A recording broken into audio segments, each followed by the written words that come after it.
মানুষের জীবনে গায়রত অনেক বড় সম্পদ, আত্মসম্মান, প্রেস্টিজ কনসার্ন, আত্মমর্যাদা। আমরা কিতাবে পড়ছি বাঘ, বাঘ আছেন একটা প্রাণী, এই বাঘ শিকার না করা পর্যন্ত খায় না, ফেলে রাখা উচ্ছিষ্ট, অন্য কোনো কারণ ফেলে রাখা গোশত ও বাঘ খায়। জঙ্গলের বাঘ যতক্ষণ নিজে শিকার না করে, প্রয়োজনে সে ক্ষুধার্ত অবস্থায় লম্বা সময় পার করবে, কিন্তু সে খাবে না। কিন্তু কুত্তার স্বভাব যে কোনো উচ্ছিষ্ট যেখানে যা পায় সবটা দেখে, এটা কুকুরের খাসি। এই জন্য আল্লাহ তাআলা কোরআনে বলছে, মনের ইচ্ছা মতো যখন যা ভাল লাগে তাই যে করে, তার আখলাক খোদার কসম কোরআনে আছে, ফামাসালুহু কামাসালিল কালব। কালব অর্থ কি?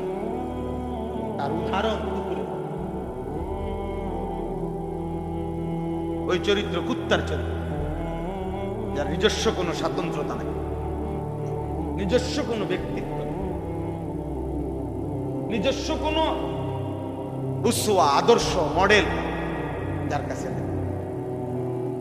যখন আমার যা ভাল লাগে তাই আমি, যে মাসে যেটা ভাল লাগে, যে ঈদে যেটা ভাল লাগে, যখন যারটা দেখে যেটা ভাল লাগে, গত মাসে এই কাটিং, এই মাসে আরেক কাটিং, গত মাসে সিপা ফ্যান্ড, এই মাসে মোটা ফ্যান্ড, পরের মাসে মারুয়া ফ্যান্ড, এরপরের মাসে হাফ প্যান্ট, যখন যেটা ভাল লাগে। এই তো বেগায়রত মানুষ ভাইয়া, বুঝতে শিখো।